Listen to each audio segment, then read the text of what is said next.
content warnings. I use 9/11 as a measuring stick for the death rate of an incident. So if you got any 9/11 related baggage, then I suggest you avoid this one. While the writers have gotten what they wanted, to my understanding the actors are still on strike.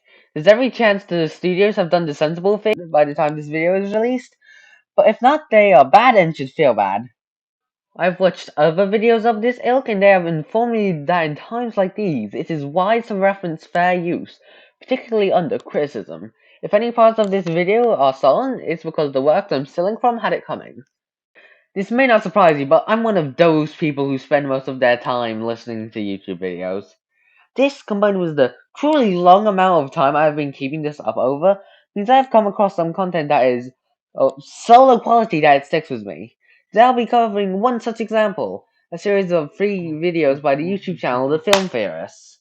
It's known fact that Matpat doesn't make that good of content, but I think these are particularly unimpressive. The subject matter is calculating how many characters die across the Disney animated canon. It is, no doubt, an interesting goal, with plenty of fun math to be had, but the videos are rife with a shocking discontinuity, gross misgeneralizations, and plenty of non sequiturs. I'm not kidding, this first video preambles on for so long that my dissection is going to start at around the 5-minute mark, since the first 27% of the video is filled with posturing at how dark Disney is, much vlog, and this one joke about how the spinning wheel from Sleeping Beauty is deadly, even though it doesn't kill anyone. It's kind of in the name. Of course, this isn't where the actual tallying starts, because we need rules, and remember, one of the issues I cited was a shocking discontinuity. So these are more things I want you to know for later. Doesn't mean they're not bad on their own, though. For this theory, I drew the line around sentience versus non-sentience of the character's death. The term you're looking for is sapience. The reason I'm mentioning this and not the other grammatical errors in that sentence is that sentience means anything that has a brain. So, the opposite of your intention. One thing that's really obvious in Disney movies is that different species may or may not be sentient in any given movie. Usually humans, or at least humanoids, take the spotlight, but in movies like The Lion King, animals are the focus. They are clearly sentient, and most importantly for our purposes, they can speak. So let's just set the rule. If animals can speak, or if they act as intentionally driven characters, like Maleficent's pet raven Diablo, then they count. I must say, choosing to generalize across all animals in any given movie is an odd choice, especially since humans are animals. But surely you mean this is on a per species basis, right? And finally, we can only count kills that are actually caused by the characters in the movie. For example, in Hercules, we can't count the actions taken off screen by Hades in his normal role as god of death, since he's just presiding over the people who are dying as usual. Instead, we can only count the actions he takes directly against Hercules and the other gods. This rule. What the rule says is that you can't count kills caused by natural processes, like shipwrecks or meteor crashes. But the example itself seems to illustrate that off-screen deaths can't be counted, which to me just seems like an extension of Rule 2, no extrapolating beyond the events of the film. The series breaks both of these at different parts of the videos, so I'll be pulling out both kinds of exceptions. Also guys, no sequels. There is nothing less satisfying than coming out at the end of one of these really long analyses only to find out that Cinderella 3, A Twist in Time, actually kills the most people, because it creates this time paradox that threatens to destroy Cinderella and her entire kingdom. That takes Ralph Breaks the Internet and Rescuers Down Under off the table. First of all, weird to single out these two films in particular, since their only crime is sharing something in common with films that Disney released straight to DVD. Also weird is how the example already wouldn't happen since this video is about the Disney animated canon, something that Cinderella 3, A Twist in Time is not a part of. Also, heavily ironic since the movie that is the highest killing in the canon is Dinosaur. Still, before actually tallying any deaths, Matpat lists all the movies void of death, and fair enough, since I can see him not wanting to leave these movies unmentioned entirely. He then goes on a 2-minute tangent about Disney during World War II. I don't think educational sections in Matpat videos are without merit, but this seems more than enough time. When the other videos in this series tie their discussions of Minoan Crete and fish eyes much better into the gap. Like Make Mine Music, where a whale whose only goal in life is to sing at the opera gets himself harpooned to death in a mistake and takes 4 sailors down in the process. Also, a wolf dies, so that one has a total of 6. No problem with the way outsinging is clearly an intention but they are driven by. But the wolf's biggest intention is to eat. If we count wanting to eat and survive as being intentionally driven, then we're back at square one, with all animals qualifying for death. Or you have Melody Time, where we see the story of Little Toot, who honestly should be renamed Big Body Count after his pranks decimate a giant tanker and an entire city block. That's a body count in the double, if not triple digits. Despite his vague estimate, Matpat never gives a number to Little Toot's body count, and later evidence shows that he never bothered calculating one in the first place. I'm gonna go out on a limb here and say that not many people aboard the ship would have been killed. The cruiser clearly plowed through the block, so I don't think anyone would have died in the crash. The only other thing I can think of killing passengers on the ship is the ship capsizing, something I can safely say isn't going to happen now that it's on land. The buildings, though, are much more at risk. I count 7 buildings knocked over, but what I care about in this scenario is the number of floors, since bigger buildings will ultimately hold more people. I sampled 3 buildings since I am not counting all of them and got an average of 6.6 floors per building. Times that by 7 and we have about 46 floors. Estimating about 10 people per floor, and we have 460 in the building when Little Toot did his thing. But how many died in Little Toot's prank? Considering that scenario of large vehicle crashing into skyscrapers, I went with the 9/11 attacks as my reference point. Those attacks were estimated to have a death toll between 14.4% and 15.9% for the people in the Twin Towers, and multiplying the lower of those two numbers by the count of our people here, we have only 66 deaths. Surprisingly small. Snow White, only the evil queen dies. Sleeping Beauty, Maleficent, and her underling Raven Diablo. Lady and the Tramp only kills a rat, but remember it counts because it's a movie filled with sentient animals. Ain't no way that rat is intentionally driven. All it ever does is run away from the dogs and, in one instance, fell from doing so. Also, the queen died of falling from a great height. No characters involved. Come on, give me all the material. Skipping a fairly inoffensive 38 seconds, we have this segment. Also features the single most absurd moment in all of Disney animated canon. A sequence of Donald Duck on board Noah's Ark. Like 2x2 animals, and then there's just Donald Duck. Noah literally reaches out to Donald Duck saying, come aboard my biblical ark? What? Do you see the issue here? Is it not obvious? Matpat mentions that the story of Noah's Ark, where God drowns all but 8 people due to humanity's sinfulness, and then doesn't bother counting the people who died in said flood. How does that even happen? How do you write a paragraph about the absurdity of Donald Duck aboard the Ark for a video counting the deaths in Disney films, and does not count the deaths in the flood? I guess it's because Rule 3's intended meaning, but we see the flood. That's gotta count for something.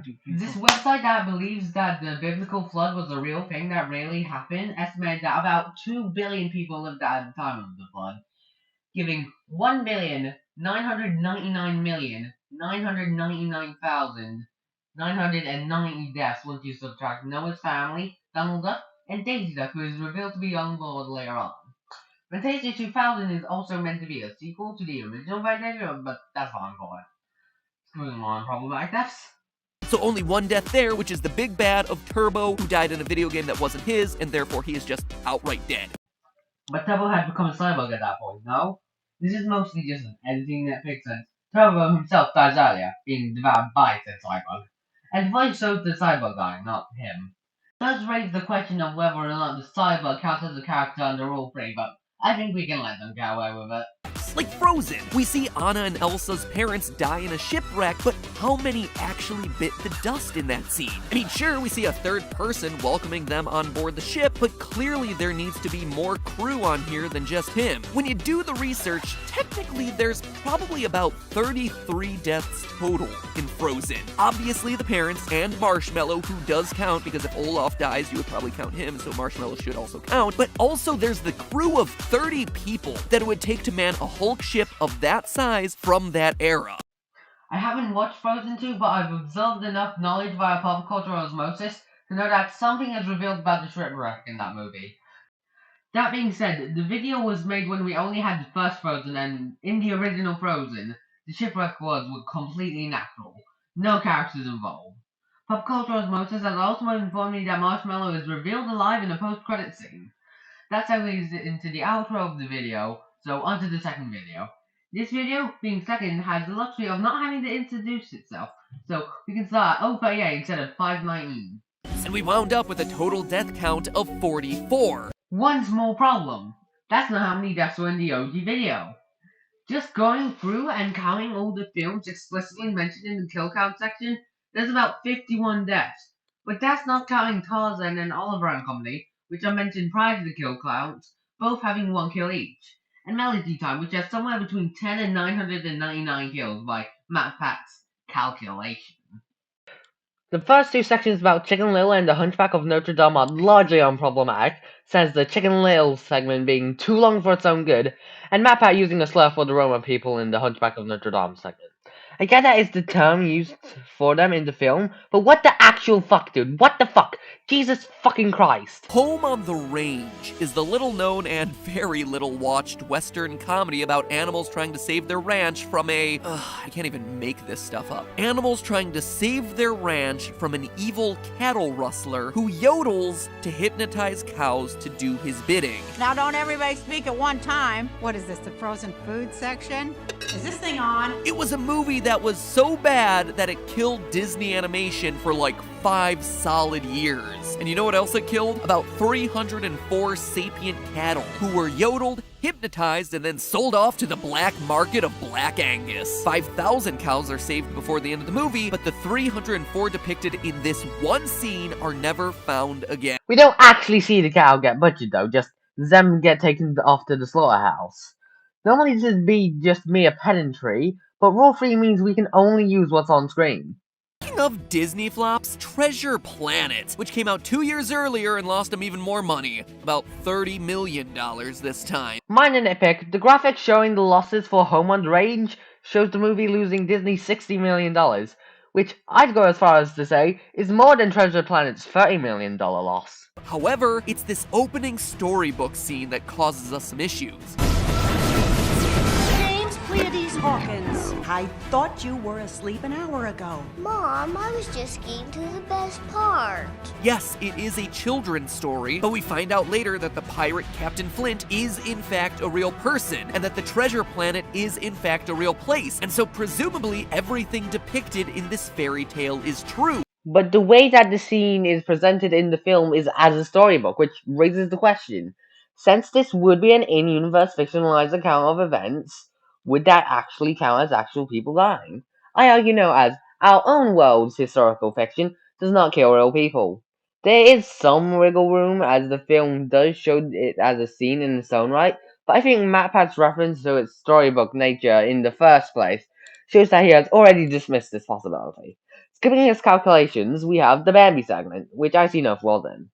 The fish segment, however, is a bit more wishy-washy. In Brother Bear, we never actually see the fish talk, so it could be questionable that they're sapient, but I'm gonna assume that they are because every other animal that we see in the film is. I feel like that's a bit of a leap since there's a few things setting apart the fish from the other animals. 1. They're fish and not mammals. This may seem a bit irrelevant, but this is essentially the same argument for the grubs in The Lion King, just moved down one level taxonomically. There's also the matter of the fish being less anthropomorphized. Case in point, the fish seemingly have normal fish eyes, while the others, such as these goats, have been made to have humanoid eyes. Also, General Button approves stuff. Skipping some donkey preamble for the Pinocchio segment, we have this. You can see him consume an entire school of 83 tuna. While there was an argument with Brother Bear, there is no way these tuna are sapient. Skipping Matpat's funny tuna research and the Little Mermaid segment. I find it clunky to keep mentioning parts of the video I'm skipping, but it feels misleading to not mention the fact that I am skipping. Like there's some good parts of the Matpat videos that I'm hiding from you. The next and final segment of this video is on The Lion King, which is bloated by the amount of research and math involved. I don't have much of a problem with said info, so I'm going to cut to the heart of the issue.